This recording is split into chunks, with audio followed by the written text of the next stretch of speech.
Hi, we're the book Harlots. I don't know why I did jazz hands. I'm AJ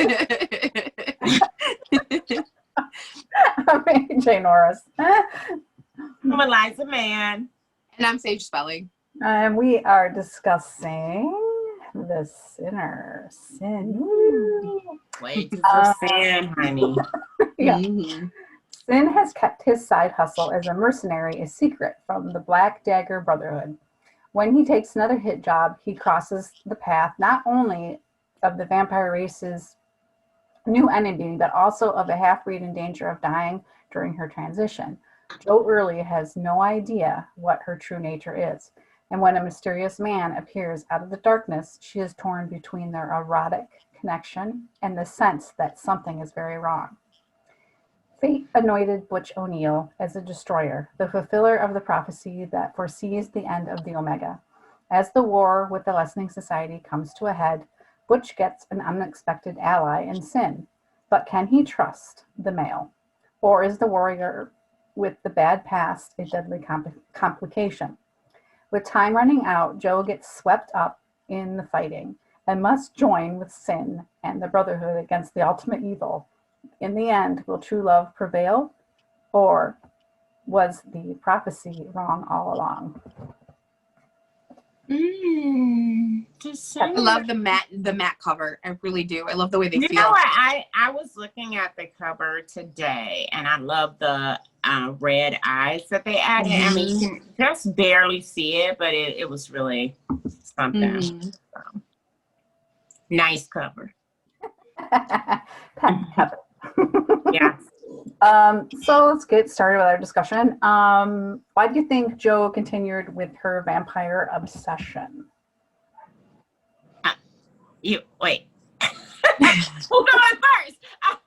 Maybe you should call us out so we don't talk over each other. So when you ask the question, ask us. It's been a while. It's been a couple weeks, so I'm out of practice. So, all right. So, do you want me to go first, or you want to go first, Sage? You can go first. It's fine. Okay. All right. So I really think she was, it's like Dee said, she was kind of hunting for herself, and because she kept finding things that were kind of awakening it again. Like she would find an email, she would find a video, she would, so I think that helped like keep it from, truly dying away. But I also think that she had this like urge, to figure out what it was about her life that was different. So I think that was what motivated her mostly. Mm-hmm. Yeah, I agree. I think that she almost kind of reminded me of John in that way, with the way mm-hmm. that he found Mary. I think that, she was drawn to that world because she belonged there. And, things were just keep falling in her lap. And even V was like, her again? Like, why would this girl stop? But she was, I think, on a quest to find who she was, and that she was just continuously drawn to vampire activity. Yeah, she's trying to find her family, mm-hmm. So like the scene with him and Butch, and they see her again, and he's just like, Butch is like, she's never gonna give up. Right. So until she finds what she's looking for. So mm-hmm. Interesting. So why do you think that Sin is so bloodthirsty? Patty, or I mean, sorry. What the fuck is that? It's a good Happy New Year, everybody. So, anyway, I think, sorry, he kind of played into what people expected of him. I think it was just easier sometimes for him to let people think what they want to think about him, so he didn't have to explain things, so that he didn't have to reveal who he truly was.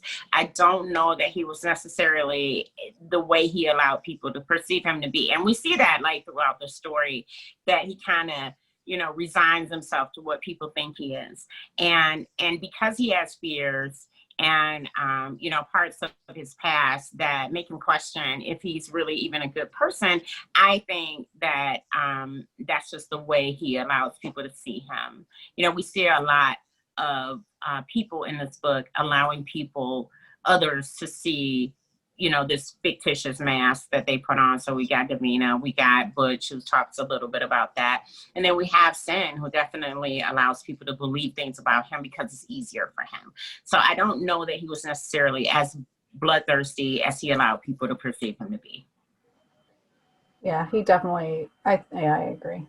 I don't have much to add to that, but yeah, I don't necessarily think he was bloodthirsty. I think he just, he thought that was. I'm not saying he's complete. I think he has a little bit of bloodthirst, but I think it was more like feeding a need to, it was almost like he wanted to pretend he wasn't like his father, but he was trying to convince himself he wasn't just like his father, but he was showing behavior to where he almost could be, you know what I mean? Like it just felt like he needed to kill. And I don't know. It just it was weird. Yeah, and I kind of wonder because of the red eyes, because is there just like a sliver of sympath in there, And it could be, it's not like that. Yeah, because that's more like the red eyes was really, a characteristic of the sympath. So you kind of wonder if there's something in there. I mean, obviously he's not as full, as like a half breed, like Rev with the Ain't nobody like Rev, baby, but he does have a the mohawk. red vision and all that, but He does have a mohawk. He does have a mohawk, yeah. But he not my Rev, but he does have some similarities to Rev for sure. Yeah, and maybe that's on purpose, too. So that's possible. It really is. Sin clearly wanted to kill the guard. Did he spare his life from empathy or because a juicier kill came along? You go first, Sage. I went first the last couple of times. Hold on. Wait, repeat the question because I really wasn't going on. Yeah, Sin I don't know. wanted to kill the guard outside the Gianni's guard. Did he spare his life from empathy or because a juicier kill came along? I definitely think it was the juicier kill. I don't think he kind of when the guy was like, convince me not to kill you, and he's like, I have a wife and kids. He used that against him, like, I'm gonna go kill your wife, kill your kids. Kind of. I don't think he spared him out of empathy at all. I think he was like, oh, I'll move on to the next one. Like a kill is a kill. That's the kind of feeling I was getting from him at the time. I almost feel like maybe he was that was just boring, this guy's boring. He's not worth. Yeah. I think later on he said something like, every time I kill a human, it's because they deserve it. And while this guy had like bothered him a bit, annoyed him when he encountered him and he was like, nope, you can't come in, even though he had an appointment, I don't think it was enough for him to get off like he wants to. Like, I think he gets off on the justice of the kill more than just like randomly killing somebody in cold blood. He feels like he's always like doing a service to kill people who are shitty people. So I think it went against his dossier or his it was outside of his normal reason for killing people. So I don't know that it was necessarily empathy, but I don't think it was, it didn't fit his normal MO. Yeah, I agree with that. I think that's a good point. Would Sin have killed himself in the sun if the band of bastards hadn't come outside? And ultimately Corey yelled at them to all get back in like they're like a bunch of fucking children. I don't know. I think he was in that point in the headspace that he just might have. Like I think that he could feel the heat and I mean they had like seconds before that sun fully came out. And he was just standing there. And had they not come out, I think he might have just been sitting there amazed at the sun and just forgotten everything else. Right. I don't know if he would have killed himself. I think Corey Core is the one who kind of saved him because he just was like, y'all stupid, you need to go in, but he still wasn't moving. And I think Core is the one who like snapped him into reality. I mean, Core has that effect on him, obviously. But I don't know if he was in the right headspace to come in out of the sun. So I feel like he was almost out of there. Like he was sizzling, right? He couldn't even see. So I don't know. I feel like he was real close if he wasn't going to kill himself. He was very close to doing that. Was it a surprise that Sin recognized his bonding scent so quickly? Yeah, it was. Because usually they'd be like, I don't know, I like her, I don't know. But he was kind of like, oh, that was my bonding scent.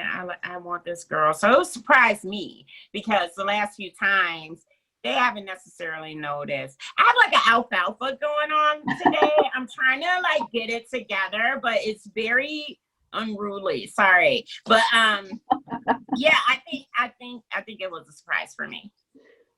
Yeah, it was for me too, because like usually when they're in the frame of mind as Sin was, they normally are like, girl, me, no, never, you know, like you know. So yeah, it was surprising that he was able to not only recognize his bonding scent, but like be like, oh, I really like this girl, and admit it, you know. Yeah, I like the fact. I agree, because I like the fact that he wasn't trying to fight it. Right. Yeah. He wasn't at all. He was just like, yeah, she, and he immediately was like, my female. He never was none of this like, well, if she is my female, or you know, that kind of wishy-washy. Yeah, she's mine. No, if she'll have, you know what I mean. It was just, you know, she's mine. I always like throughout the whole book. Sam had a lot of shit going on, but I always felt like he was completely in touch with himself. Like he never lied to himself about different things. Like sometimes, you know, we see people, especially in the vampire world, when they want to be good and they're dealing with these dark things that are in their lives. A lot of times they might like be like, well, you know, kind of like wishy-washy on things about themselves, but he was completely self-aware, and that was just refreshing to see. So even beyond the bonding thing, it was nice for him to see that he knew about his dark side. He knew that whatever danger he posed to others, you know, he was just very upfront about that. So that was certainly refreshing to see in a vampire, because sometimes they be like, I don't know, I mean, maybe, I mean, I don't know, you know, this darkness in me, I don't know what it is, I don't know what I'm capable of. He kind of always was like in touch with that, right? So it was just different. I liked it. Yep. What do you think of Sin's dad? I mean, obviously he's a motherfucker, but but you know what kind? Yeah, you wonder what kind of effect that his dad had on him as he grew up. So I don't know. I mean, I guess you know, I'm wondering if him killing his dad didn't actually ultimately help him. You know. It's an interesting way to look at it, for sure. His dad was terrible. Like, to make your kid live with their mom's dead body is like really dark. Like, that was creepy as shit. Like, can you even imagine? So yeah, he was a motherfucker, but I feel like he you know, I feel like beyond that, I think maybe his father had something, like we talked about Sam possibly being a sympath, and that father was more definitely on the darker side with sympaths. So maybe he had a little bit more sympath in him, if Sin does have sympath in him. Maybe he had a little bit more and he just couldn't control it, or didn't know how to control it, or maybe he didn't know what he was. But for sure, I think it had an effect on who Sin was, both hereditarily and from just the psychological impact of all the things he put him through. Yeah, I think but it's crazy that majority of their fathers were so fucked up. I mean, you know, like they were some really nasty males. And for them to grow out, like even to be like normal males and have such honor and respect and all that is truly amazing. because a lot of times when you have that type of upbringing, they're not as kind as they are, you know, like, yeah, they were like, they're jerks, you know, like they have their whatever, where they kill lessers and kill bad people, but generally they have a good honor code and a good love for each other, right? And normally I just feel like it's really cool that they were able, all of them, all the males have been able to transition from the hate that they grew up with, you know? Mhm. I know it seems like the only one in that house that had a normal upbringing was Wrath, although his parents died young, and Rage. You know, he Yeah. was dad, even though he wasn't mated to his mom, and he was, you know, still. I had the Honorable. question present. You know, Mm-hmm. so Yeah.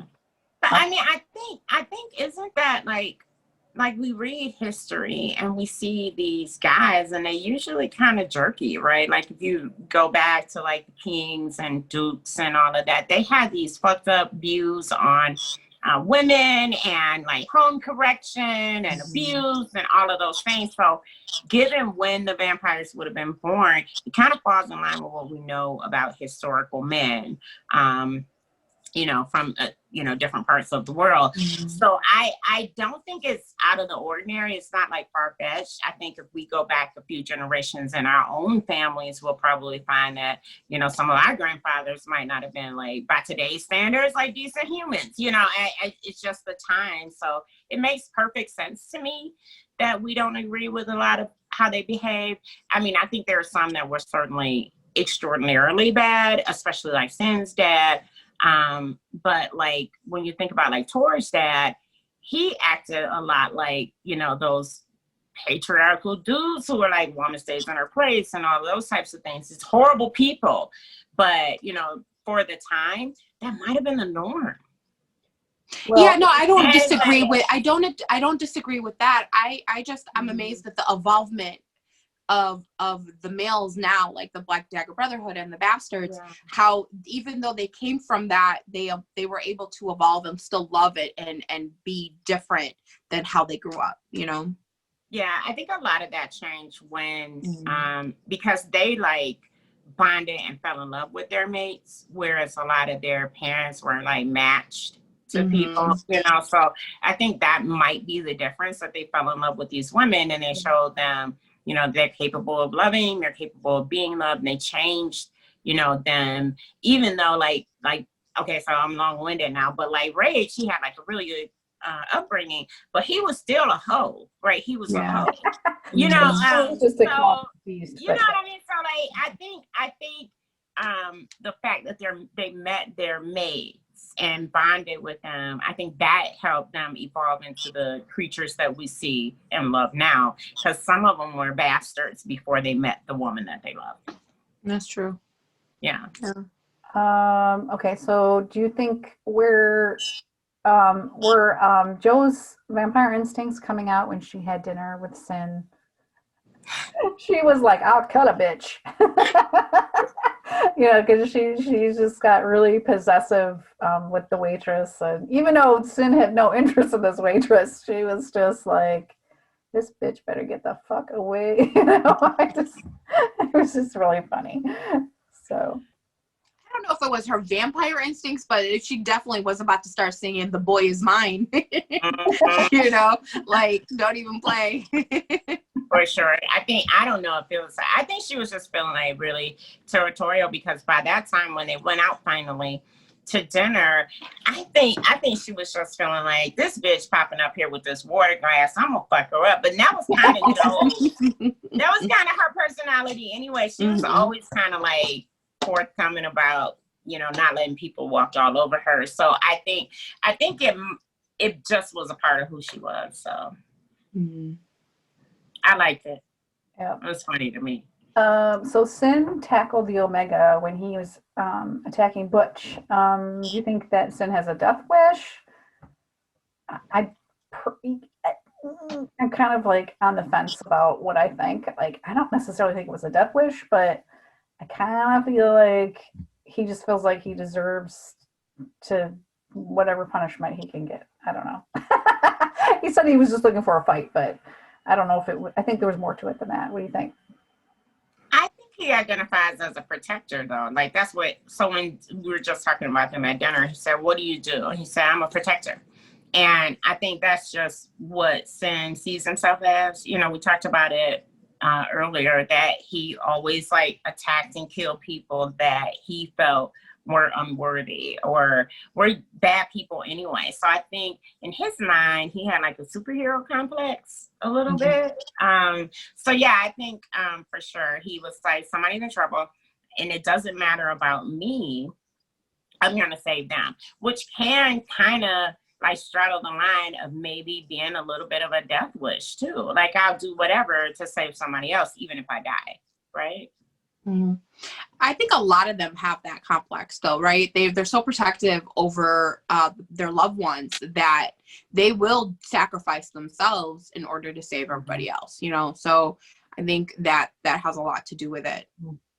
Yeah, with Sin, it's just a little different because I don't even know if he liked Butch. He was just like, I'm gonna save you. I don't like your ass for real, but I will let you die. So that I think respect him as a fighter. I don't not necessarily like that they have to be best friends to respect. Yeah, for sure. So Butch and Manny in this book kind of annoyed me. I feel like they got a case of Zadus-itis, where, you know, like Zadus was always like, you know, prior to him meeting Bella, you know, he was just, you know, he's ruined, he's this, he's that, he's a killer, he's this, and, you know, don't let your female be around him and all this other crap, right? So do you think that Butch and Manny had the right to be protective of Joe with regards to Sin? And when they knew he was bonded to her, why didn't they respect the bond? I thought that was a slap in the face. It irritated the shit out of me. So, Nail. You want to go first, Serge? I mean, I did they have a right? I don't think they did. You met her 5 seconds ago. Yeah, you're her, okay, bloodline, fine. And but there's, and like what gets me is both Butch and Manny actually come from the human world. So like, you know, like their mentality should be less barbaric when it comes to women rights than it is. But no, I don't, you know, I think they were out of line. You know, you met her through him basically at this point, right? So and you saw him protecting her when you got there. So I don't know. I think that they were trying to act like they were in the Glimera and, you know, the protecting, and you have to come ask my permission. And I don't, it frustrated me. And I know it's the culture, but I would more expect that from ones that were actually raised within the culture than ones that are new to it, you know? Mm-hmm. Yeah. So I don't know. It bugged me a little bit. Yeah. I didn't love it. I think I don't know. I felt like Butch had that same problem with Havers, right? So you know, that may be like a varied opinion, but for real, he looked at Sin kind of like, oh, he's a bastard. Oh, he's savage. He wild as hell, which is the exact same way Havers looked at him when he was with Marissa, which was confusing. I'm like, Butch, you know, and you see, like, he already, you know, tried to save you and shit. Like, at this point, you know, so why are you so, you know, upset about it later on, you know? So I don't know. I didn't understand it. Manny, I think, has always been a little bit overprotective of people. So I got it more from Manny than I did from Butch. Butch really confused me, especially when he had dealt with that treatment before. So yeah, I mean, it's like with Butch and Havers, it was like Havers didn't like him because he was human and he's, you know, it's just, yeah, it was kind of a little hypocritical. But I think that he was the first to kind of be like, okay, you know, chill about it a little bit, because he was at the end, he's like, hey, take care of my sister. I feel like Baltazar, he wasn't chill with it until Baltazar came and said, you know, he want me to do this. He's going to step out. It wasn't even of his own volition still. You know what I mean? Like, I think, you know, he made the decision while he was, you know, hurt up naturally. so that impacted it, but he already had all the information about sin at that moment to make a valid decision. I don't feel like he came to that on his own. So it just didn't feel like he did let up a little easier. I think Manny let up a little easier. Of course. Well, I feel like she kind of took the choice out of their hands because she went into her transition right in the middle of the battlefield and started taking his vein. So it was like they kind of didn't really have a choice at that point, you know? Yeah. She was like sucking over his bullet wound. Yeah, but at that point they already had all the information. Like they knew he hadn't done anything wrong. They knew they just never, like, without having the info, they never like accepted him. So like you had to bring this overwhelming information to him. Like he already saved you from the Omega. He'd been out there fighting for years. Yes, he is a kind of a wild card, but he made so many assumptions about him throughout the course of the book. Like I just don't, it didn't feel organic. It felt like, oh, I got all the information now, so you okay, I guess. You know? Yeah, it was like he didn't respect his bond for, Sin's bond until so that was kind of like, okay. Was Butch afraid of dying from the Destroyer prophecy? Yes, I think so. I think he was. I think he was afraid of dying, afraid of. Sorry, did I answer too quickly? No, go ahead. Oh, sorry. I think he was afraid of dying, afraid of leaving Marissa behind, afraid of letting his brothers down. I think he had a lot of fears. Yeah, I agree. Yeah, I'm sorry, I didn't know. Yeah, I think he was. I don't necessarily think he was afraid of dying, because I know that he has like all this faith. I think he didn't want to leave everybody there. I think it was more of, like when B showed up and they kind of melded into each other when Davina was watching them.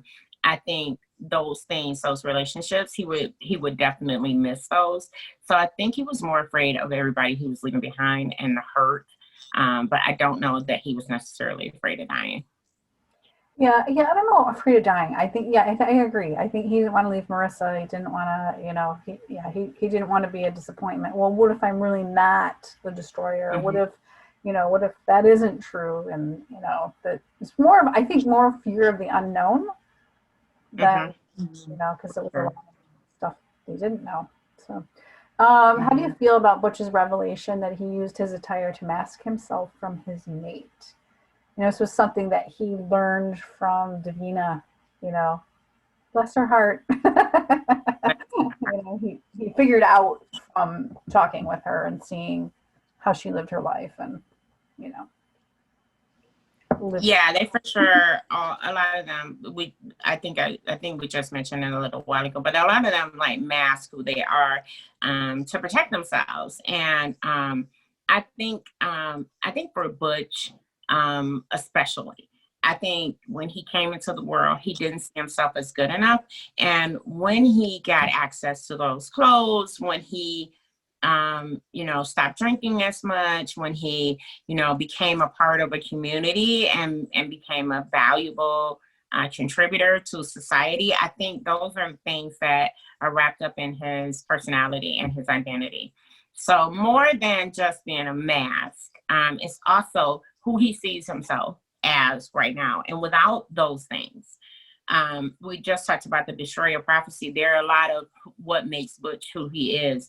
And that was when he feels like he came into, a really enjoyable part of his life and people accepting him. And without those things, when the Destroyer prophecy is over, when I don't have this big piece of who I am, where I am a savior, who do I become? A lot of that is wrapped up and extended into the clothes. So more than the clothes, all of that stuff came together.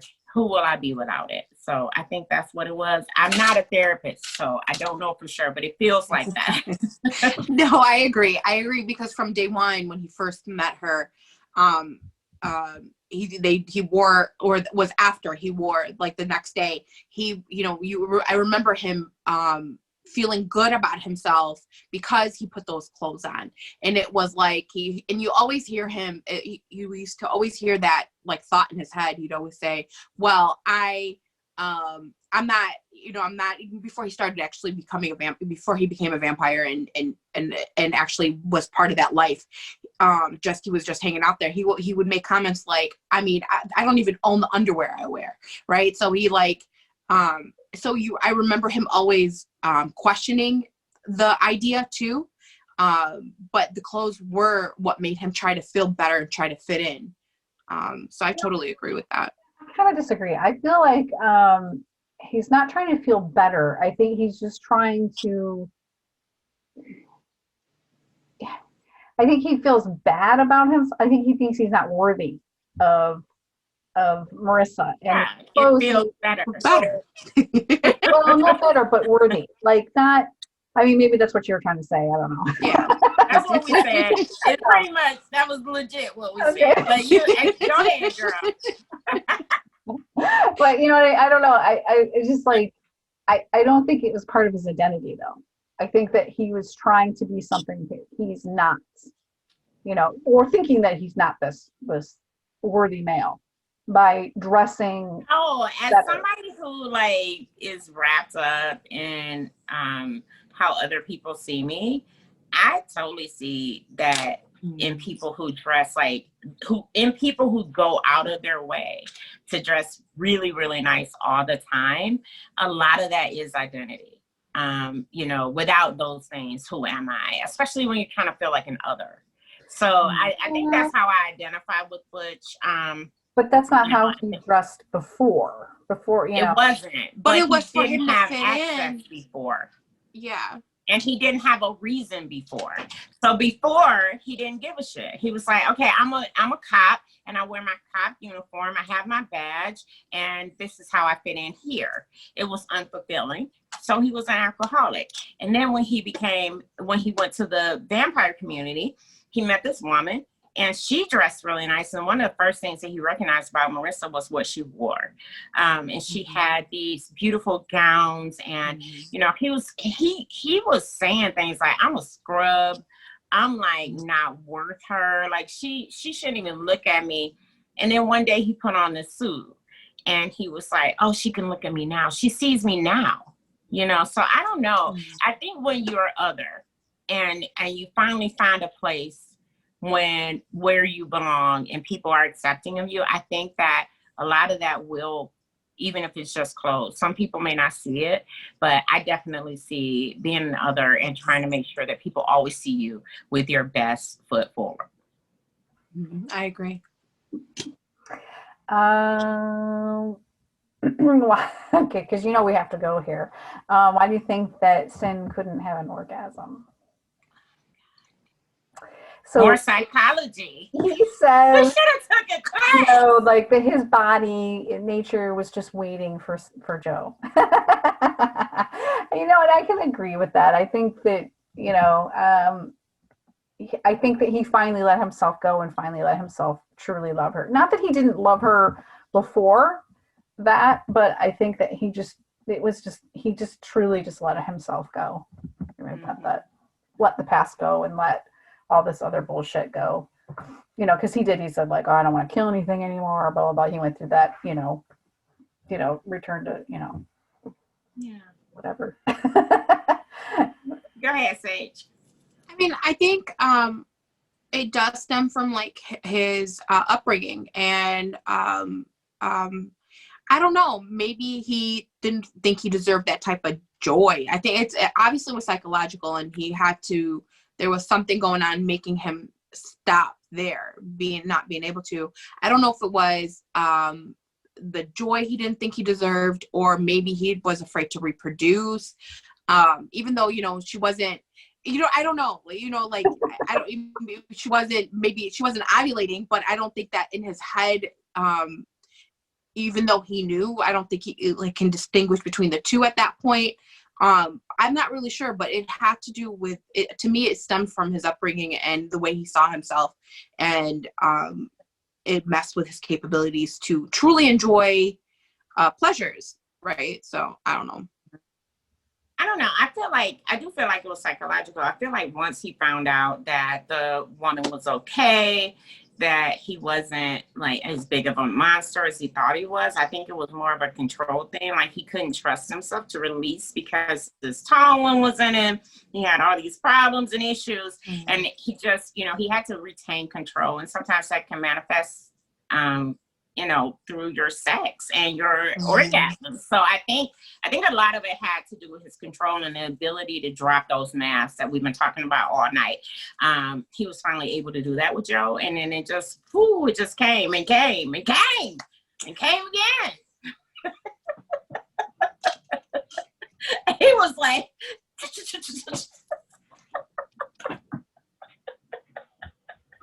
we are the worst today.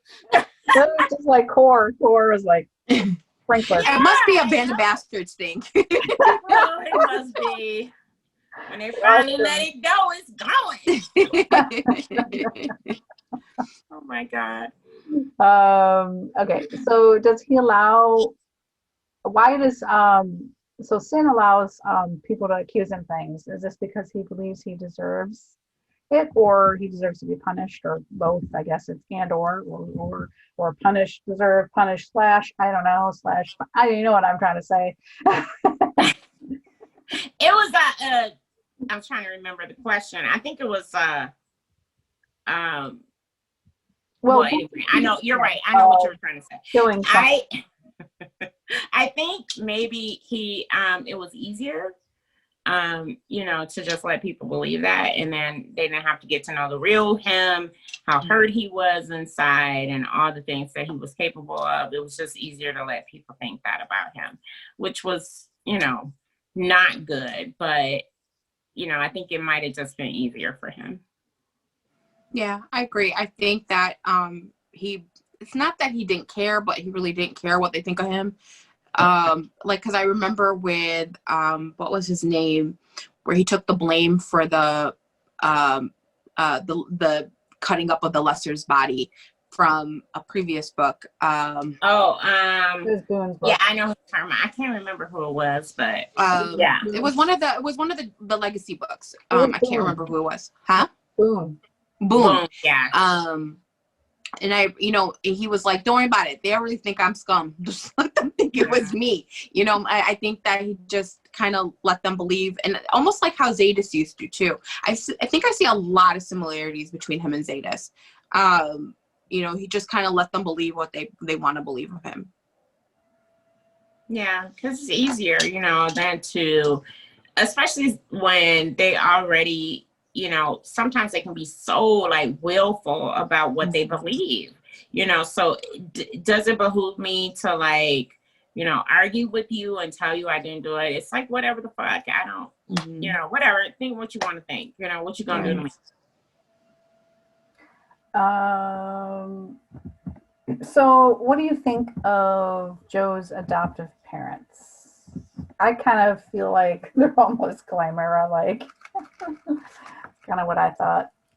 Very, but more, not exactly, but they, like, her mother was aloof, kind of a bitch. Really, it was more her mother than anything. That was the problem.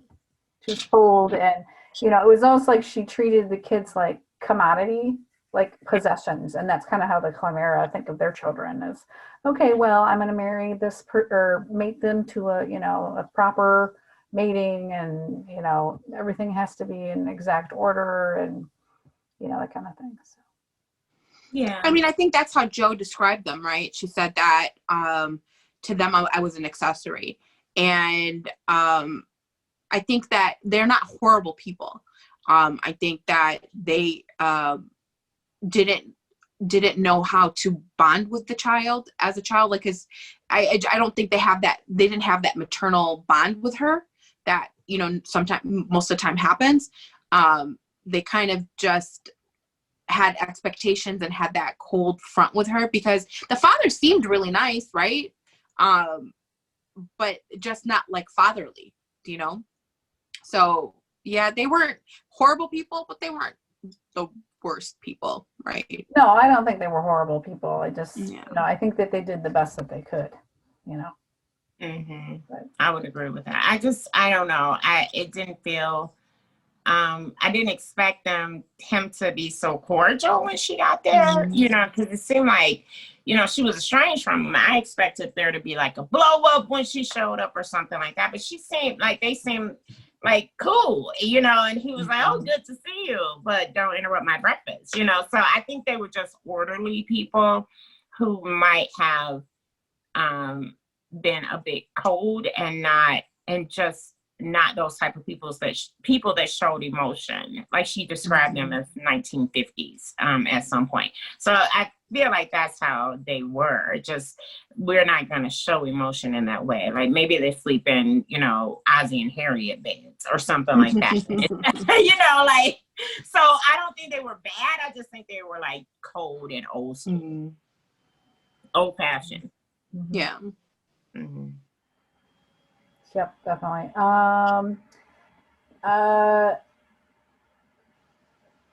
So it seemed to me that V kind of withheld the information about the female that helped Sin transition in the old country, and you know, provided clothes and things for him.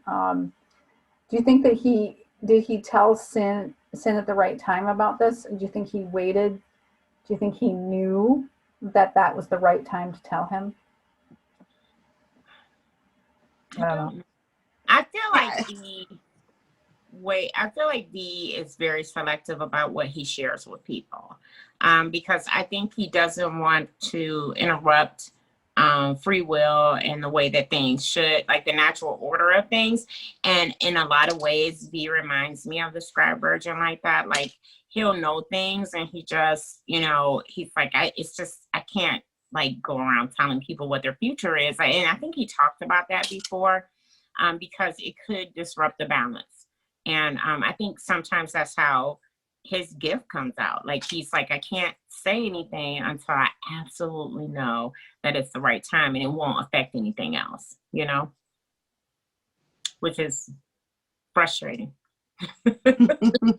Well, you know, he told him, you know, right when he said, "Oh, I quit," you know, so it was the right time. I mean, we don't know. We don't know if he did have a vision of him running out at that time. We don't know what V knows, because like Eliza said, he doesn't really talk about what he sees. So he could have totally seen something and we just don't know. But it was perfect timing, right? Like it was like it worked out easily. It worked out, yeah. Yeah. I don't know. He just I feel like he needed that. Sorry, go ahead. No, go ahead. He needed like this, like a punch in the gut, you know. This female was killed by lessers. Okay, I better get my ass down there, you know, kind of like. So, did Joe overreact to finding out that Sin was involved in the hit on her life? I gotta say something before I forget. Sorry. No That I understand her being upset by it, but at this point, when she finds this out, she's already been with Sin. He's already fucked the shit out of her. He's already shown to her that he's a protector of her, you know. So the fact that she goes to be like, oh, you know, now he wanted to hurt me, you know, like how can you even believe that? So I can't. I mean, I understand being cautious and talking to him about it, but she didn't talk to him about it. She just got mad and like, oh, okay, he's gonna kill me, you know. And it's like, you already knew, bitch. I don't know. I honestly, legit, I get why she mad. Like I get why she mad. It makes perfect sense. I would be mad because you lied to me. But I don't know if I would have believed he would have hurt me, because she kind of came at it like, I think you might hurt me. And I'm like, you know, he ain't gonna hurt you. But I would have been pissed, you know, and I might have shot him, you know, since I knew he was a vampire. I probably would have shot him, you know, and he'll live. But but I don't think I would have thought he would have hurt me. I don't know. It didn't fit his character, and he had saved her several times. So that was the part that was baffling to me. Not necessarily that she was mad, because I hate when people lie to me. Like I really can't stand it. But So that was justified, but I don't know why she thought he would have hurt her. Right, exactly. I agree. And even when he told her, he was like, I just saved you from the lessers, like, and she like, I don't care. They could have been, you know, I was like, girl, that's not a thing. Like, just be mad that he like. Mm. Yeah, right. So I just want to say that I want to rewind to AJ's answer, because you said he fucked the shit out of her. So I just want I didn't want to interrupt your train of thought because you were in a whole, answer mode. So I waited until my turn. Just to say what she said was. He banged the shit.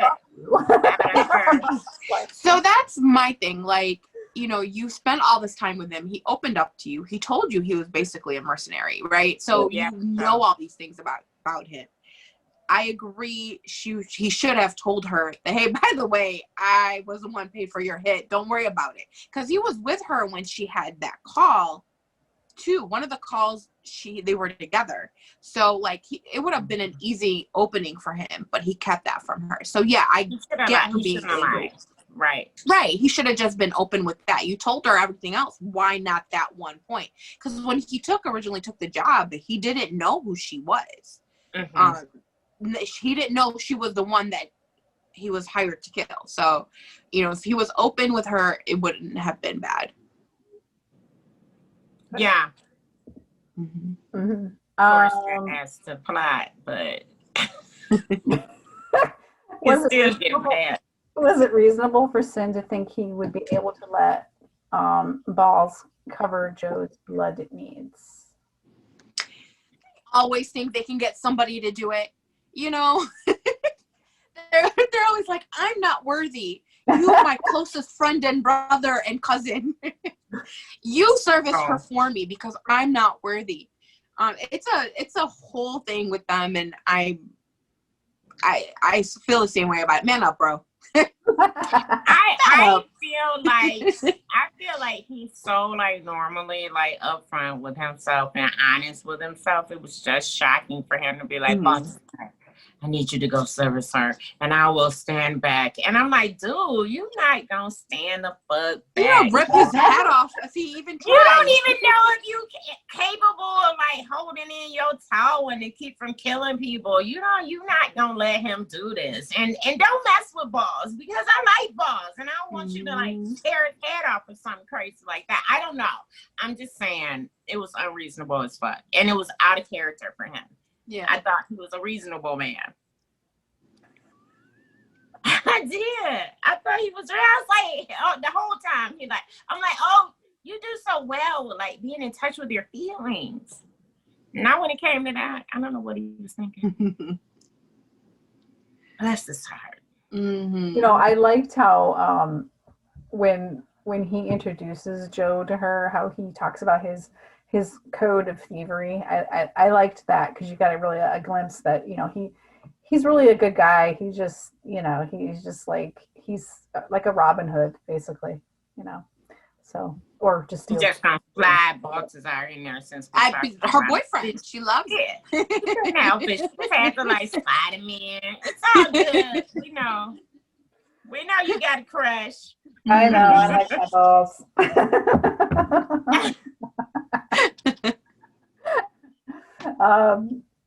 So yeah, because you got to read A Warm Heart in Winter, you're really gonna like him. He's cool. Okay, so what do you think of V's reaction to Sin's confession? Confession. What confession? Who has sugar? V is my homeboy. It was hilarious. Like, they were tit for tat. And for a minute, I thought V was going to be like, because V always wins. And it was just like, you got me there. But yeah, I did. You win. You win, exactly. I did appreciate that finally. I always love when somebody get a leg up on V, because V is so smart. And not that I don't like V, but every now and then I think he needs like a good old reality check to let him know that, you know. The reality check reminds me of like the saleswoman. She was just like, she did not back down from V at all. Yeah. It's he needs that. Like I think it needs humble. It helps with his humanity, because he is a deity. He's kind of a deity, for fuck's sake. Why did Jo go to find Sin when she knew of the dangers? I think it's because that was her man. That's it. No. I mean, no common sense. It's like pitch dark. No. I mean, no, really. It's like pitch dark out. You know, the whole city is out of light. The whole city. You know this guy fights monsters. And you're just like, oh, he doesn't answer. Let me go to where he fights monsters and go find him. It's like, what are you doing? I wanted to box her ears, but listen, y'all, she was in the middle of a transition and the hormones were getting her.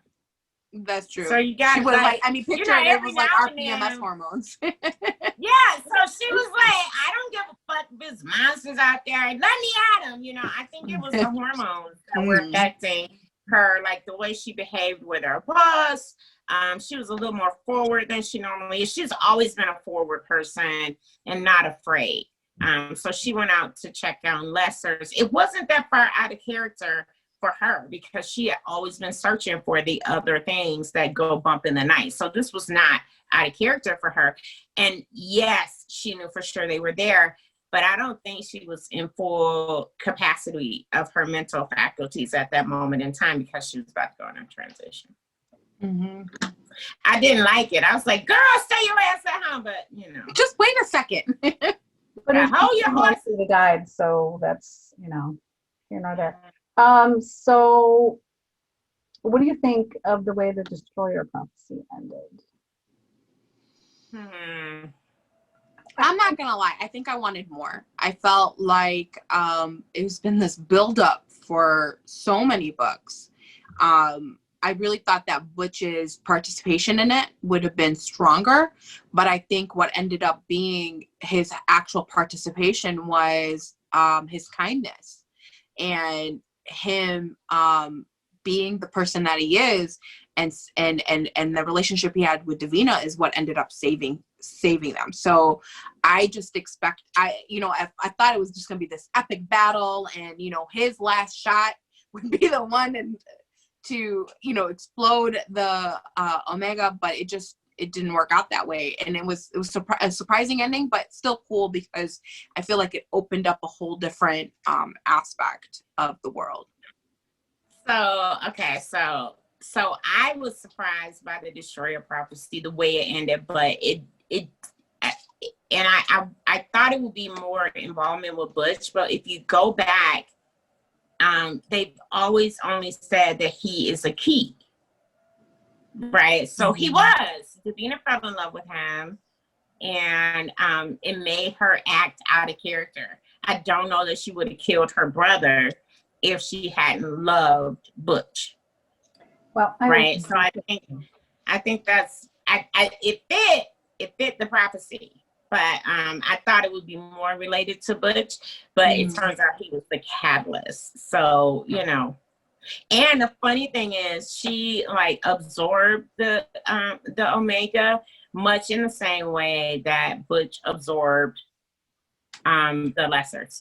So that was pretty cool. If you like think about the way that the Omega came to an end, I don't think anyone knew the Destroyer prophecy for real. I don't think the Omega knew. I think maybe the Scribe Virgin had a clue, but I feel like that prophecy was just something that they only had like glimpses of. Like Armageddon, you only know like what they say is going to happen, but you wouldn't know exactly what Armageddon will turn out to be until you're actually in Armageddon. So I think it fit. It worked. You know, I just thought it was going to be a little different.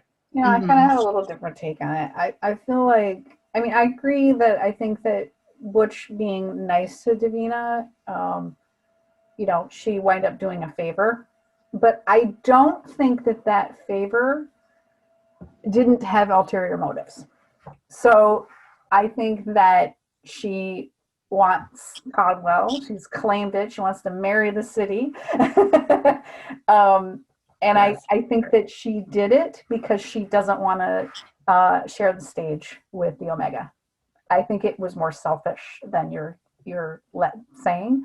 Yeah, I think that it did help. She wound up showing up because maybe because of Butch, you know, she was on, you know, Butch was on her radar now, you know, and she respected what he said. He was kind to her when he didn't have to be. Um, but I think that she did it for her own purposes. Yeah, but she ain't no liar. Like, she literally told him, like, I'm doing you a solid. Yeah. Because how Yes. we But were. I don't think it was, I don't think she would have done it if she didn't get something out of it because she, you know, because in the, not to bring up the Fallen Angel books, but you know, she was a main character in those books and she didn't do anything without getting something in return. So I disagree with you on that too. I feel like Davina changed through her therapy. A little. I mean, and you know, we know who the therapist was in the end.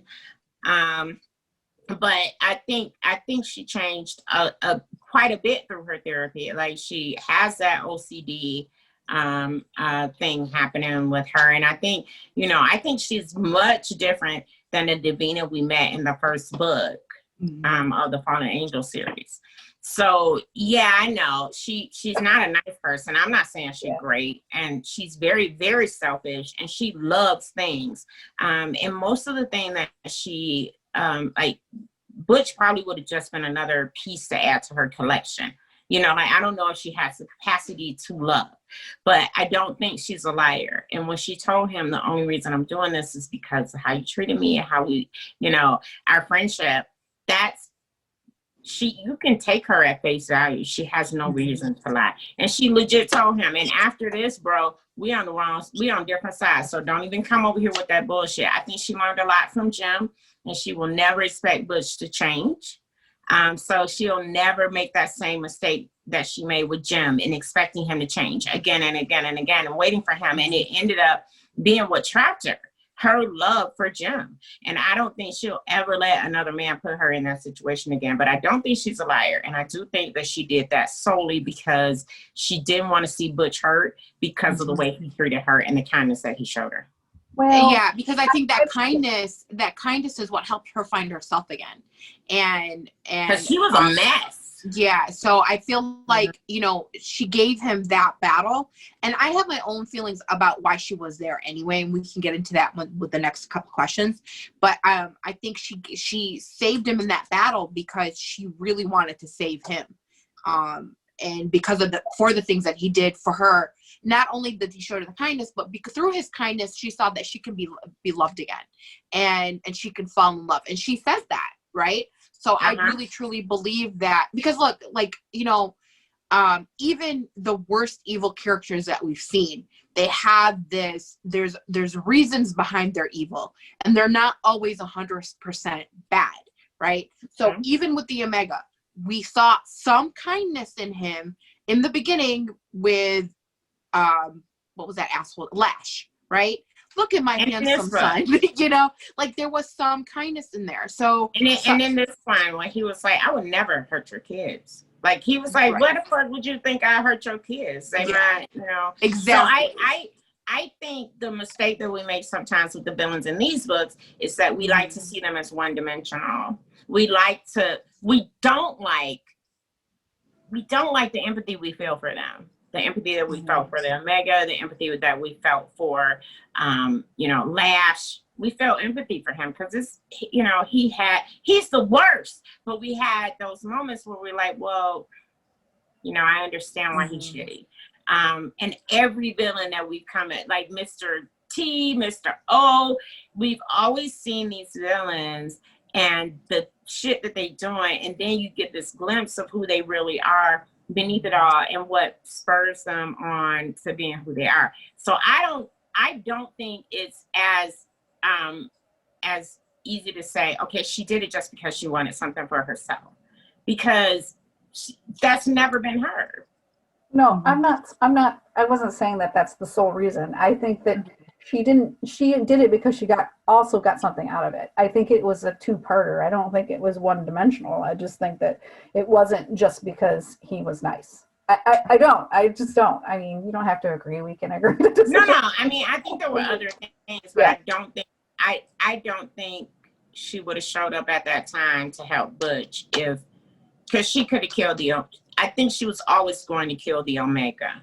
She was always going to kill him because there just wasn't room for him.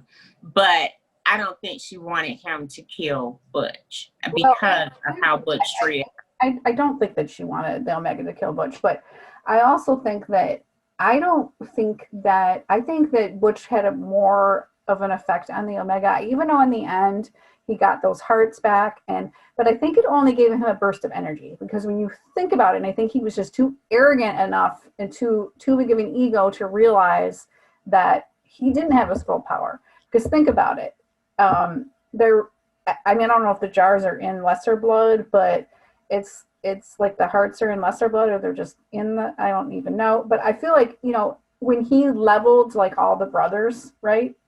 He didn't kill him. And if he was at his full power, you would have been able to kill him. Why didn't he? I don't think he was at his full power. So that makes sense, because and I think Davina's supposed to be the little sister. Him because of that.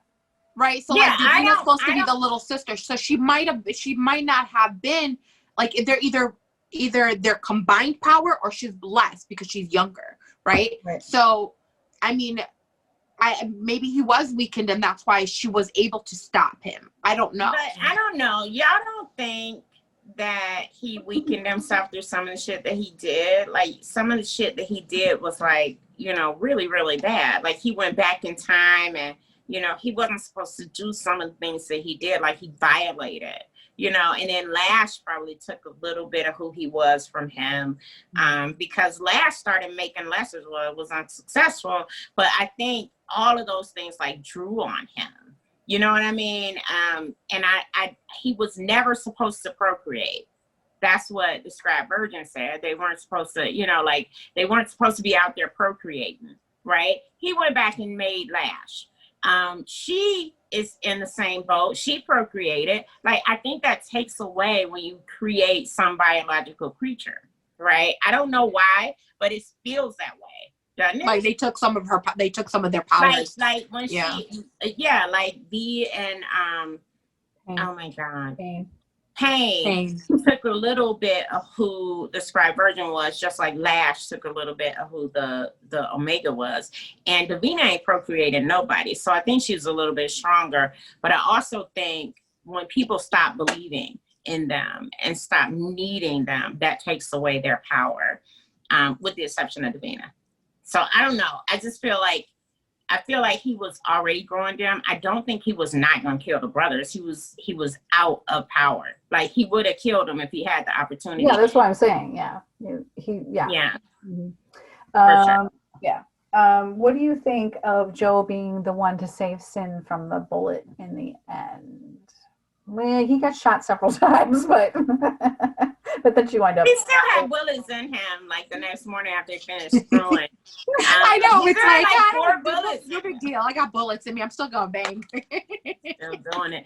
I think it was cool. I think it was nice. I was happy. I didn't want her to be there in the first place, but we couldn't talk any sense into her. I was screaming at the book, like, stay home.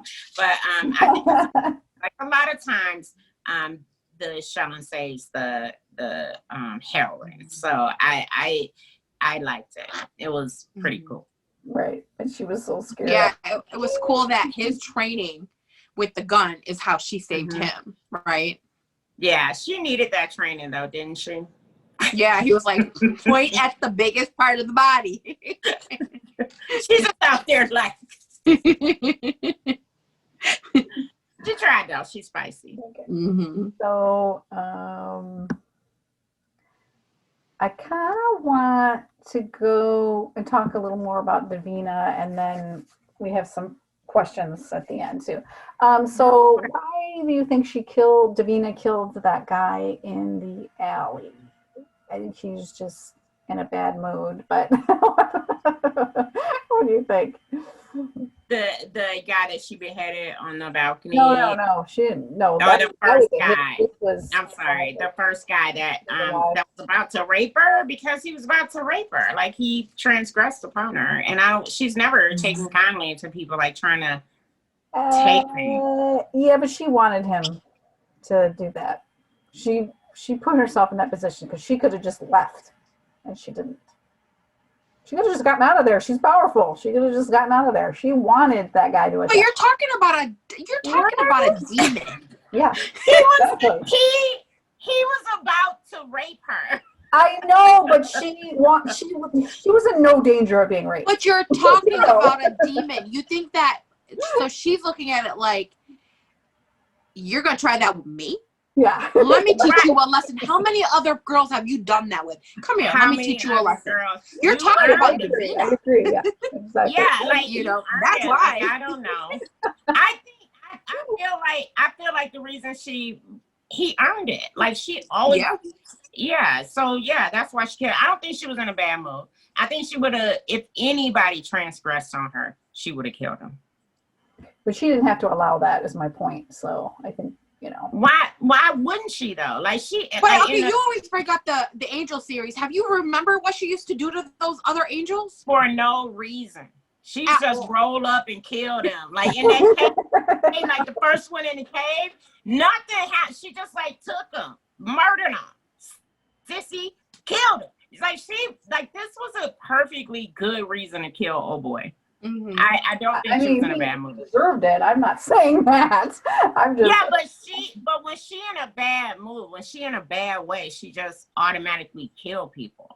Yeah, like she had just left the club and she was all depressed. So I think that But it wasn't just he was depressed. Anytime I wouldn't put it past any demon. If someone tried to aggress on them, they would punish them. Yeah, right. I just. She's a demon. I agree.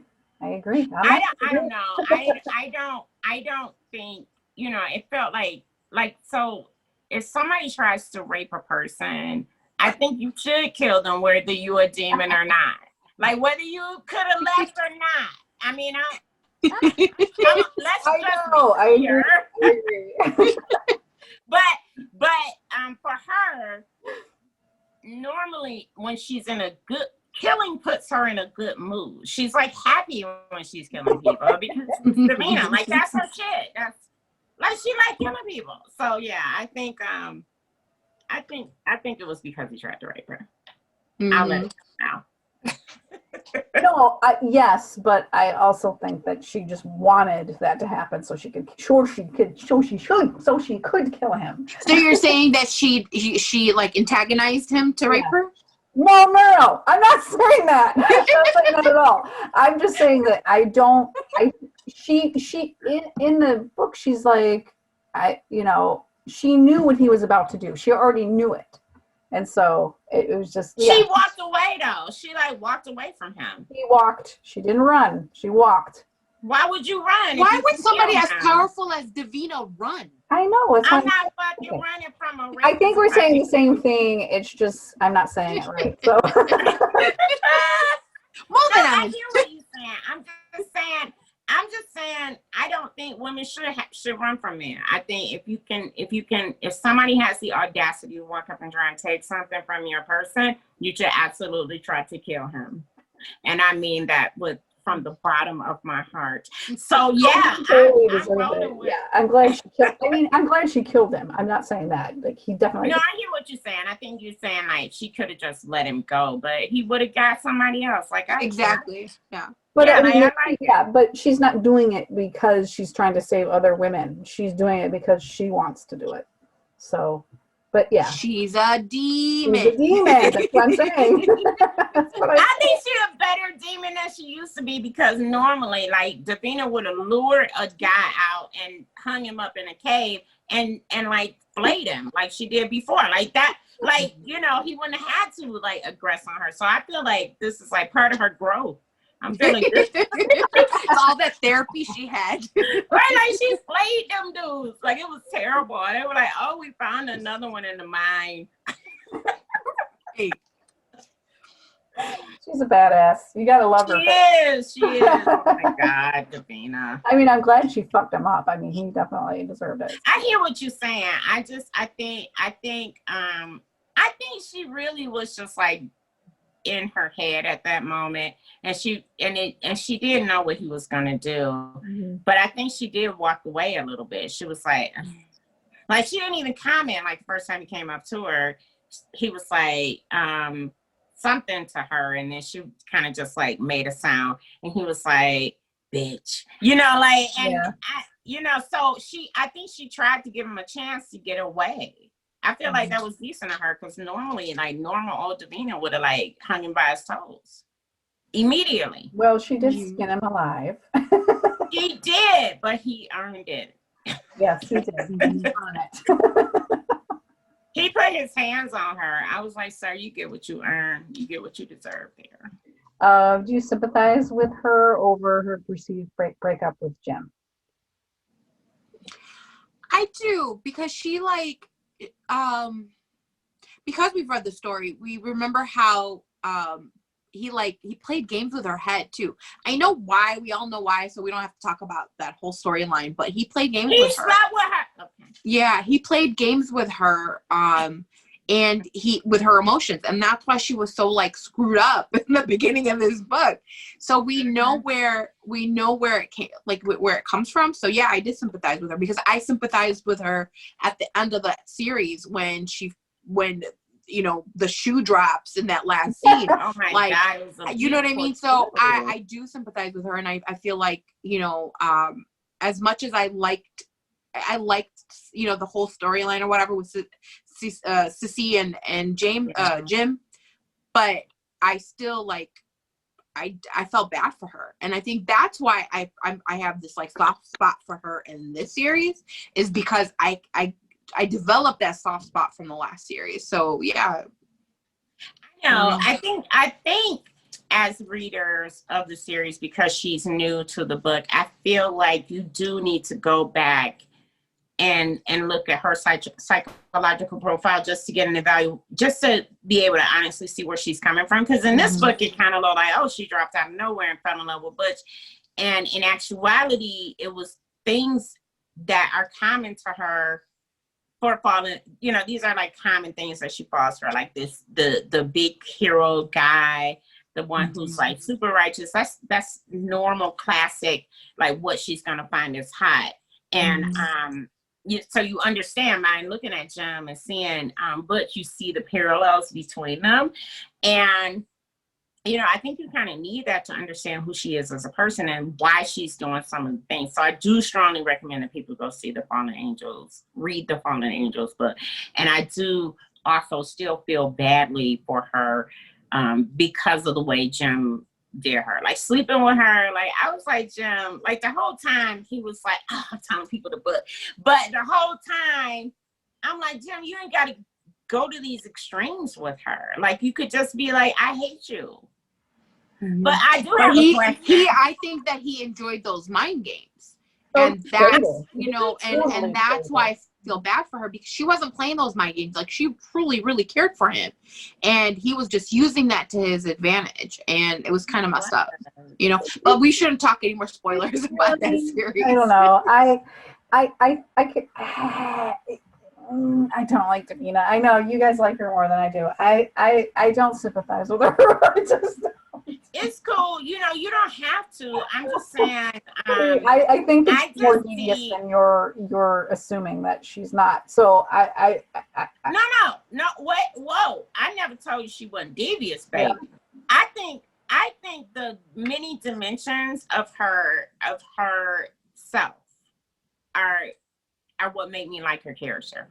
Mm-hmm. I don't like every nice person, right? So yeah, I do get, the balance of good and evil. I completely understand that she's a demon. I understand her motivations to harm people. I understand her motivations to get what she wants all the time. But I have an appreciation for the way that she goes about doing things, because she is a complex character who happens to have many, many layers. And a part of her layers is that she has this kindness that is at war with all the multiple ways that she's fucked up.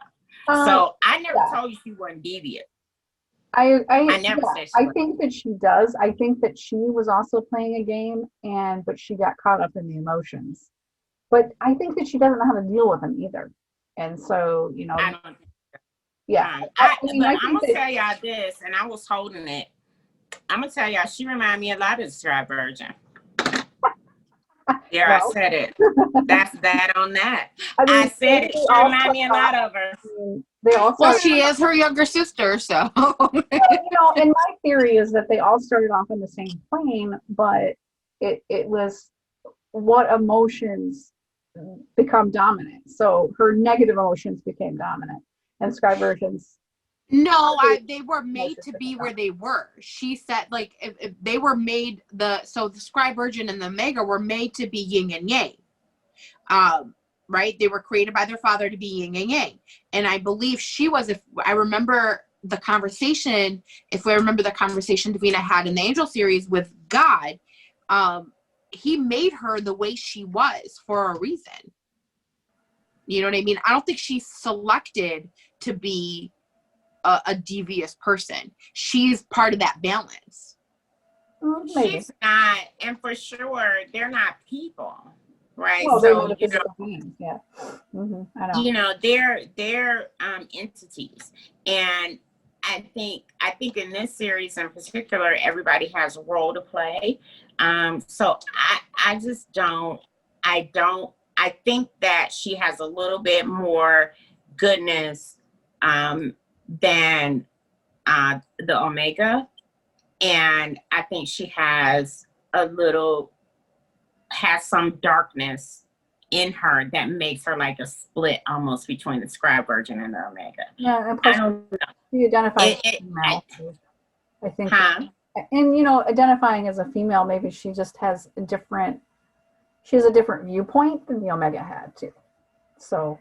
She's. I don't know. I feel like she's firmly in the middle of the two of them, and I know.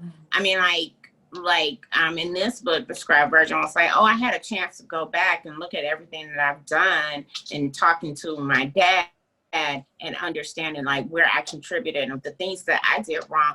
I think the Sky Virgin that we're seeing right now is very aware of who and how she wronged people and the mistakes that she made. I don't think the Omega nor Davina are at that place yet. No, absolutely. Right. Yep. So I for sure see like a lot of. I've always felt like the Sky Virgin saw vampires as her things, like Davina saw clothes as her things. Like she treated them like objects. Don't ask me a question. Don't, like you chose, and I'm gonna pluck you out and put you with a vampire, Hellren, and that's gonna be who you with. They were kind of like paper dolls. So in a way, like, isn't that how Davina was? I don't know.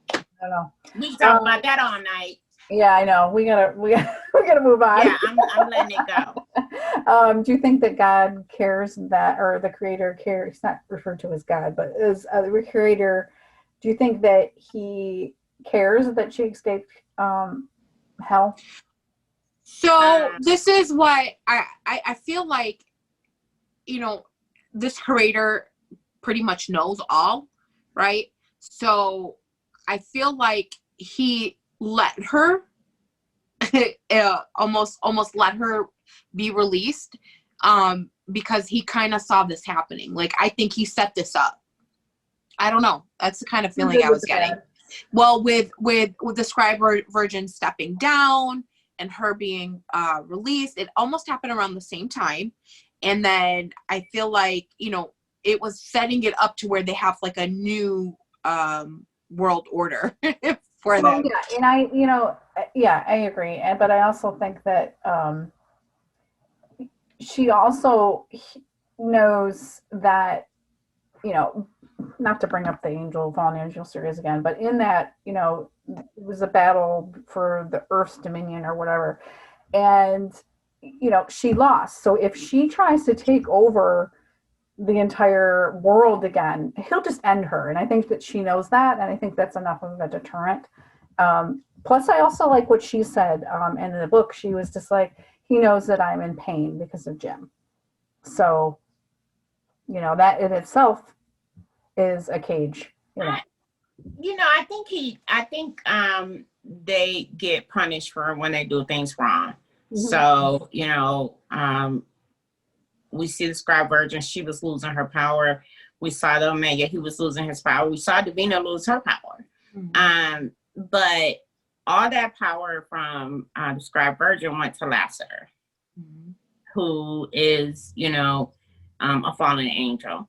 So I do think that he is fine with her being out because it has to have that balance thing. Because that balance thing didn't start with the Scribe Virgin. I think it has to happen. So I think that's the reason he let her come out. Because he could have kept her down there, and he knew. Right. Like I don't think she could just escape on her own.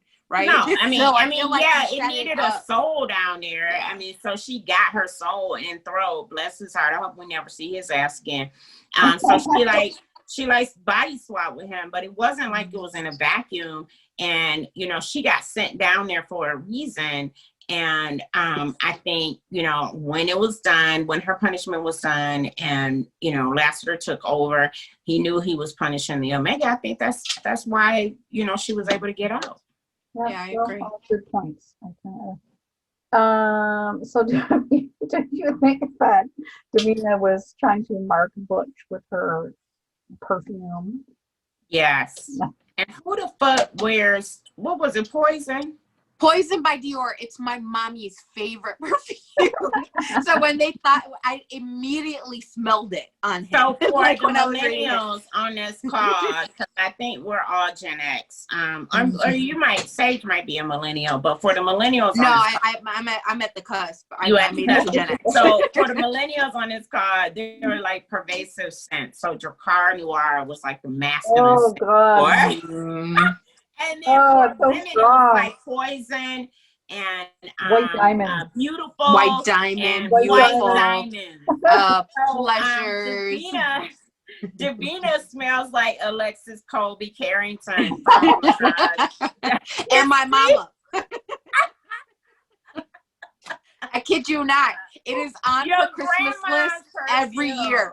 Oh my God, that's it wasn't cheap. It was not cheap. No, it's still not cheap. Oh my God, it's still not cheap. Okay, no, that stuff is still expensive. Yeah, like all of it, but it just doesn't smell new and fresh. It's certainly not a millennial. So when I read it, I was like, damn, she would be like wearing this.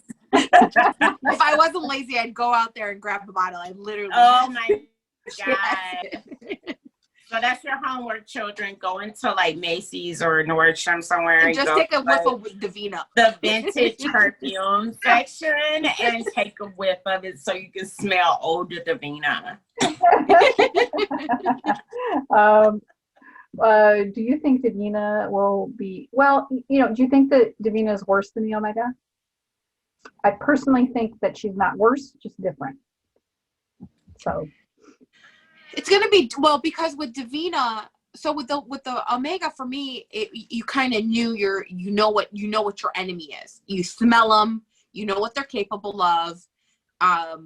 They're corporeal. You know what you're going to be fighting against. With Davina, she's got a lot of tricks up her sleeves, and she was the cause of the shadows, right? So like they don't even know what's going to hit them with Davina. She's such a wild card. She has so many different little tricks up her sleeves. It's going to be interesting to see, but she's very, very different than him. Yeah, I don't think that and I think more challenging. I don't think we're going to see those balloon animals anymore. I think that I never want she's definitely going to have an army. So I mean, I think we're going to see something that's going to be a corporal, and maybe there's going to be several types. Who knows? With her, that's the thing. You just don't know what you're going to get. I don't know if y'all might, I mean, because she could use disease, she could use famine, she could use like 100 million things. And I think she's quite capable of that. I think so the Omega was trying to wipe out his sister's vampires. That was his soul like thing. Davina has been clear that she wants it all. She doesn't like humans, and I think at least like the Sky Virgin and Omega were like, well, fuck the humans. You know, she doesn't like humans. She like has a war with everybody, and she wants Caldwell as her own. So I don't know that she'll have like some like beast for them to fight. She could very well use like disease. She could very well use other vampires. She could very well make zombie vampires. Like what if Lash came back as like a zombie vampire? Like she could do it. She's capable of anything. So anything. Yeah. She is worse than the Omega because she doesn't have an end game. She wants it all. And I think the Omega was like, I just want to be rid of the vampires. Right. She wants everything. I agree, but I think that as I mean, is it anarchy? Is it what? Because, you know, even the Sky Virgin and the Omega, they had rules that they established together. And maybe that's what's going to happen with Lassiter and her. Hey, we have to have rules. I don't see the two of them coming up to any agreement. Did you not see the little standoff? But you don't know what's going to happen either. You know, to her when she saw those Eddie Van Halen like pants and all that like glitter, she like, what the fuck are you doing? It was kind of like Dolce and Gabbana like meeting like you know, Walmart, and like standing there like, what the actual fuck? Like, I don't think they'll ever come to terms. I don't know. We could. We'll see. But I don't know if they're going to come to rules because Lassiter don't have no rules. And I don't think Lassiter wants any rules. I think he like he has very little. He has a very small code because he even said it in this book. He was like, I can't do that. I got to have a little bit of rules. Yeah. I don't know. I don't think he'll go back and touch anything that the Scribe Virgin did, but I just don't see him like he like was perfectly fine going back in time and getting Therese. Like he didn't have no problem with that. Like I think he'll do whatever it takes to save the vampire race. Whereas the Scribe Virgin was like, oh, well, we can't do that because we have to have a trade, you know. And Lassiter does not do that, and Davina does not draw a line at like who she interacts with. Like the Omega will say, I'm not fucking with humans except for to make my army, you know. And they've talked about how the Omega and the vampires and the Lessers have that in common. They don't want the humans to find out who they are. Davina don't give a fuck. Well, that's why I think that she's such a wild card, because we don't know what to expect from her in this the next, you know. Right. I don't know what's in the you know, we don't know what's to come, and we don't know what kind of evil that she's going to bring at them, and we don't know who she's going to involve, right? So and we noticed that Lassiter saved in Trez's last book, right? He saved a human, right? Is there going to be more of that human interaction, saving humans because of the way the New World Order is working, right? Yeah. Because they're not just the Omega and the Scribe Virgin. They're a falling angel and basically a form of a demon, right? So it's like almost like we walked away from their a deity structure to more common Christian type, right? Angels, demons type overarching. So I'm wondering if that's gonna, like, the world now is gonna open more with the humans, and I'm talking really a large with my ants today, but like, is the world gonna open up more with humans? Yeah, I would not be surprised if she like opened the gates of hell. Yeah, that's what I'm saying, because that's what I feel like, because Duned was something different than hell. In the previous book, she went to hell. So yeah, Duned is vampire. Duned and the Fae, that's vampire. Yeah. But she's from hell. She's from hell, and there's a heaven. So it's like, I feel like, you know, from what we learned from the Angel series, right? So I'm really wondering on how this world is going to evolve now, and how much more humans are going to be involved with. Yeah.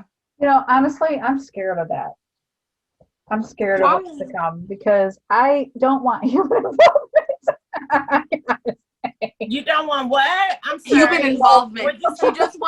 She just wants vampire males. No humans. I think this will always be a vampire series, but I do think the stakes will change. This I'm will hoping always be a vampire series. I just, you know, like that world expanded a lot in the last like 4 books. And we're not to those books on this podcast, but that world has expanded tremendously. So it makes sense that the stakes get bigger and it goes beyond Caldwell. It goes into, you know, the prison camp and this and that, and, you know, so it almost has to get bigger. In order to, but I still think that, and she made it bigger by linking the villain in the Angel series into the villain, you know, now the villain in this series. I feel like they're linking those worlds now, and that world invested a lot with humans. So I can't picture it not being that way. Oh no, I'm just saying, I still think that, you know, if there's not rules, it's going to be total chaos. So I think that there's going to be constraints and limitations because Davina has limitations. She is not all knowing. I don't mean that there aren't limitations. I don't think there's 2 different things. Like everybody has a limitation. Lassiter has a limitation. Davina has her limitations. Like she failed before, like she was trapped before. We know her weaknesses. What I'm talking about is the limitations on what she's capable of doing. And we saw before that she was capable of doing anything. Like Sissy was a kid. She killed a kid. You know, like Sissy was like, what, 16? 18. Yeah. 18. That's a baby. She had no problem killing her. Well, she needed a virgin, so it's like she needed a virgin, and she took her, and you know she was fine with that. So yeah, and I don't know. The Omega never like set out and was like, I need a virgin to make my lessers, you know. I mean, like, he was a foul motherfucker, but he had ground rules. He didn't take women. He did, you know what I mean? I've never seen ground rules for Davina, and if you can find some, I'd be happy to look at them. But I don't see those. Well, I don't think that we've been introduced to them yet. I just think that that's coming. That's all. It was 5 books. Yeah, but that was a different thing. She didn't have an army. This was all herself in this psychological game.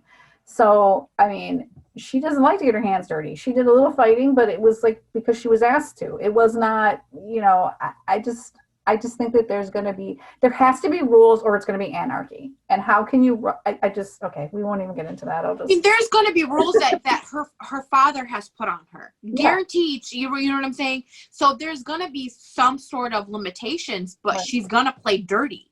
And I think what Eliza and I are trying to say is that we don't know how dirty she can go.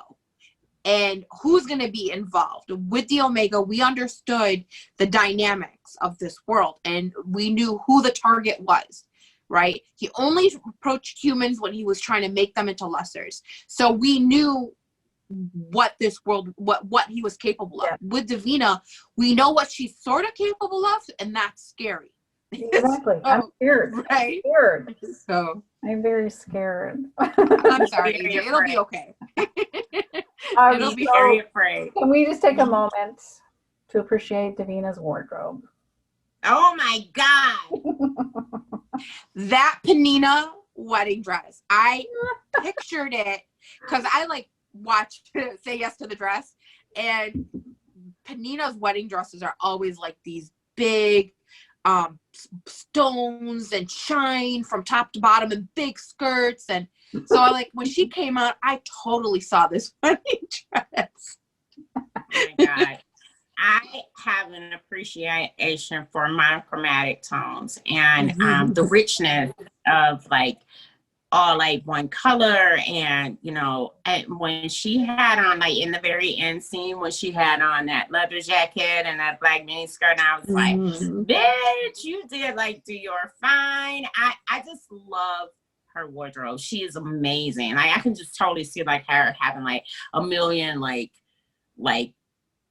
of everything that I want in her closet. So I am excited to see more of her clothing. Mm-hmm. Okay, so let's not deviate from Davina for the last few questions. So where do you think the prophecies come from? So I'm thinking the creator, but I don't know. So you're thinking what? I'm sorry, I didn't creator. hear that. I'm just thinking it's the creator because who? I mean, you know, who knows? There's some sort of prophet that obviously prophesized.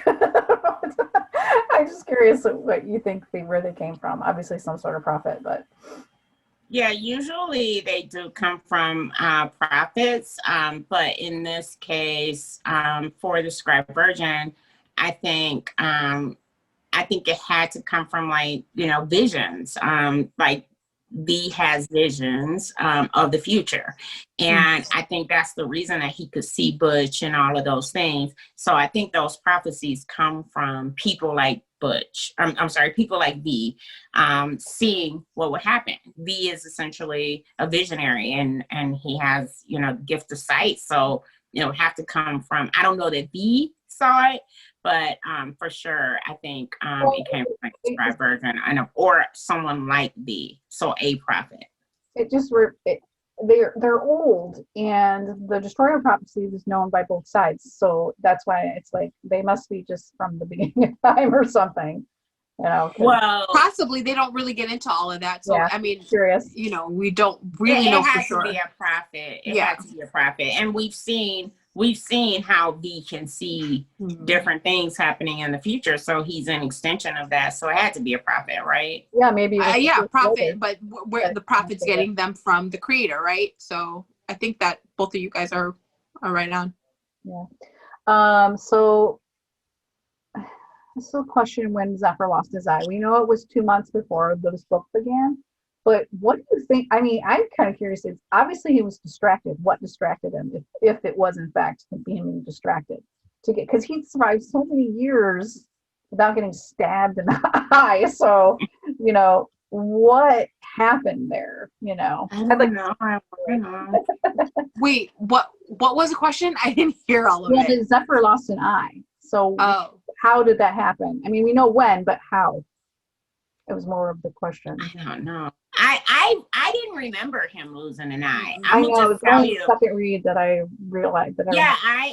It was so quick, and it was like Captain Marvel, and I'm like, what book did he lose an eye in? And I'm just like, I need to go back and read again. I don't remember him losing an eye, and I was like, not Captain Marvel, Captain America is his eyeball, and I'm like, his shield. And I'm like, when the fuck did he lose his eye? So I have no idea. I imagine it had to be at the girls' school. Oh, could have been. Yeah, but you didn't see it. Like, it wasn't on the page. So I don't. No, it wasn't. So how could it be? And then all three of us miss it, right? No. So I think it was during the fight over there. And we just didn't get that fight because they all got pretty beat up over there, and they were still like dealing with the aftermath, cleanup, and all of that. So I think because so much was happening there, like the beast was out, the lessons. No, the Brown School, the bastards were not there. They weren't. The bastards were there. No. Well, you know what? They were at that one They were at the one big battle. Right, with Lassiter protected for girls, right? No, they one not at that battle though. They were not. I think they stayed behind to protect Raph. Which one were they at then? The Beast? No, because the Beast. They were at the one. They were the one. I think at the one where they were in the warehouse. Yeah, the warehouse. The warehouse battle. I'm sorry. Yeah. So the warehouse battle, they were there. Yeah, obviously happened there. So what? Well, I don't think anyone just ever bothered mentioning the eye patch until now. Well, fake eye. It wasn't a patch. It's a Captain America shield now. So I don't know. I mean, maybe I just don't remember him being injured at all. But it was so much happening. Like I was so preoccupied with the sale at that moment in time. I don't know. A sale it was the key. He was at both of those battles, and I don't think so. he had got his ass. You don't think a sale was at both battles? No, he was not at the warehouse. They Yes, didn't mention he it was. at the warehouse. So That was the one that the warehouse one was when Core Forest Field. bowed down to wrath, and his right was a sale was there. I thought a sale was there. He was the one that arranged it. Wasn't he the one who arranged it? That was I have to Forest Google Wrath. that. Because I'm pretty We'll go sure back he and was the look one at that arranged it. But we'll because sale was dealing with the arms dealer, right. and You're getting the your sister was confused, there. so I'm not gonna- No, the sister was okay. You're getting your Well, That's okay. Let's table that. We'll get back to Yeah, you guys maybe on you're who right. was the right. Brownswick fight was in the Beast. The Beast was before the Chosen. yes, and the So sale was that's there what- before he So- went into the hospital. It was before he went into the hospital. Yes. Yeah. Yes. When he was got there. out, he was in trouble for fucking with the humans, and the bastards came to fight with the brothers, and a sale was a weapons deal that they were going to deal with. No, I know. And it was at their- A sale didn't go into the hospital until after the Brownswick fight. I'm sorry. This I was literally okay. just It was said in that. listen. I think it was in the Chosen. Yeah, it was in The warehouse Chosen, but but he was in the Chosen. He was still in the hospital, wailing away. A sale. A sale. The beef was after that book. I don't know. So I thought it was his connections Oh. that were there. No, it doesn't matter. It's okay. It's all right. We can It doesn't matter. move on. So We'll confirm it.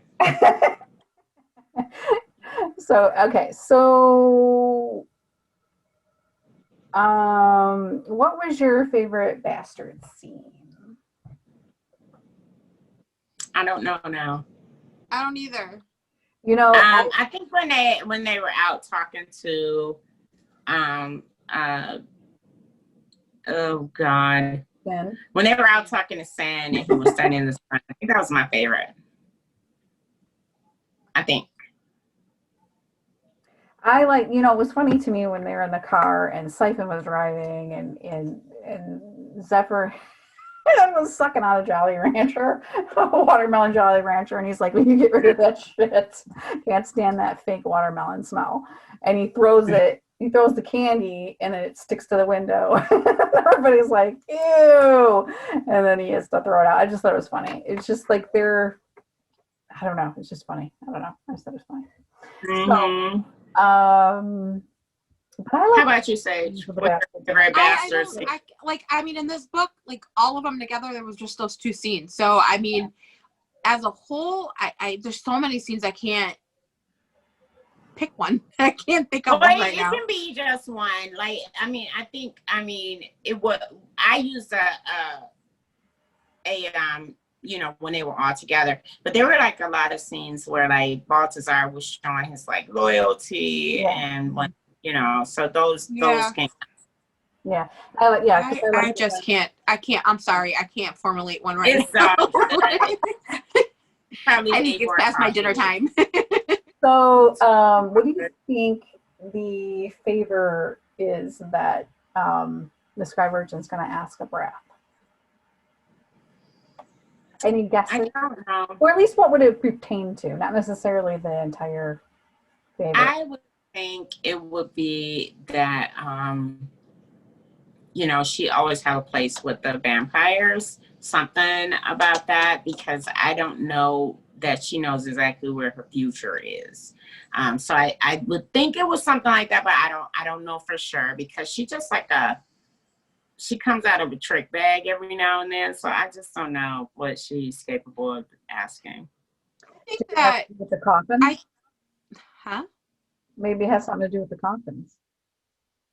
Maybe. Mm. I don't know. I see think that if she would use her favor, she would wait for something with V or Pain.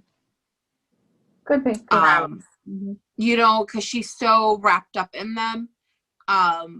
That I think that she's holding, either she has some sort of vision of her own of their future, and that's why she's holding on to that favor.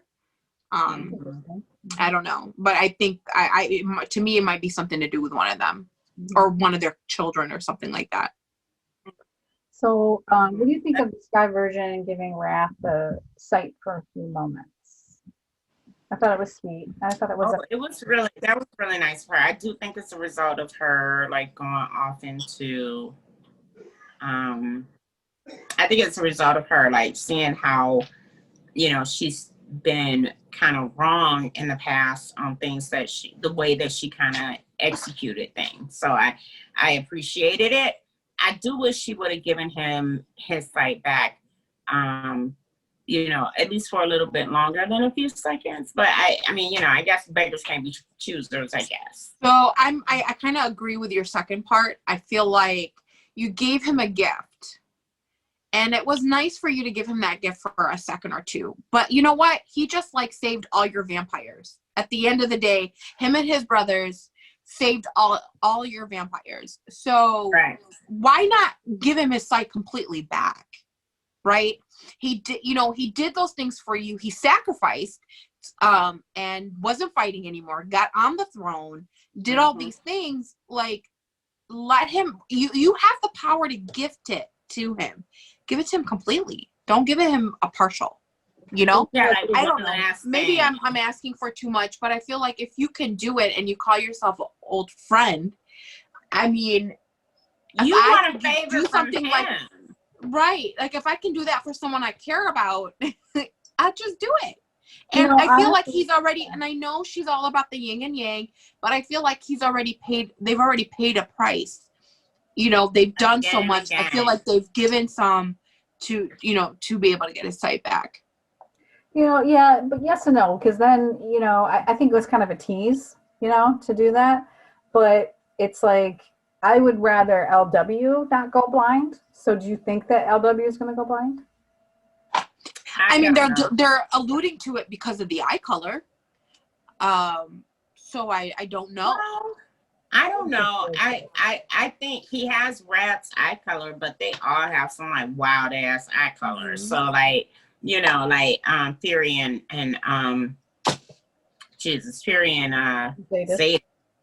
Fury and Zetas have yellow eyes. Yeah. So like, they all got like some pretty, so I don't know if he's gonna go blind, but LW will be in Lassiter's jurisdiction, right? Wouldn't he? Yeah.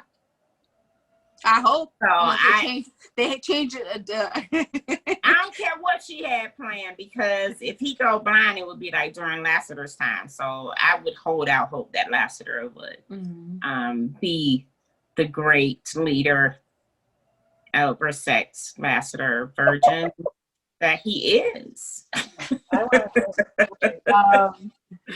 So we already kind of talked about this because we talked about dolls already, but so the next book, The Jackal. Well, The Jackal, but after that is A Warm Heart in Winter. So I really liked that book. Stay on the podcast that we're on. Don't jump. Yes, ma'am. We don't jump ahead. Don't jump because you read it. I'm not. So she did it like twice tonight. Like, what is happening? I know. We can't talk about it yet. But I feel like we haven't kind of enough. I want more bastards. More. I hear you. But, technically we get more bastards. In the next couple, but no, we don't have them in the Jackal. No. A lot. Yeah, so. Doing the Lover Revealed, that's kind of, or Lover. Unveiled. Lover Unveiled. Looking forward to that. Me too. That's all the way in March. Mm-hmm. So I don't know if you guys want to think about if we're doing Fallen Angels or if we're okay. We're still recording, by the way. I'm sorry, what? We're still recording, by the way. I know. Oh, okay. thinking? I was the one with the wine. I said after Lover Unveiled is in March, since we were talking about those future books. I don't know what we're gonna do to fill in that time because we only have 2 more until then. So we'll have to figure that out. That's what I was saying. We'll figure it out. I don't know yet. So I think that we need to post pictures of what we think, what dress that chose. What her dress? panina gown. Yeah. Oh, wedding gowns. Yeah. Can we just do? I'm not a big wedding gown girl, so can we just do like our favorite Davina look? Mm-hmm. Yes. Yes. Yes. I know yours will be one of those wedding gowns, but I think our favorite Davina look will be what's up. So, all right. Till next time. See ya. Bye, everybody. Bye.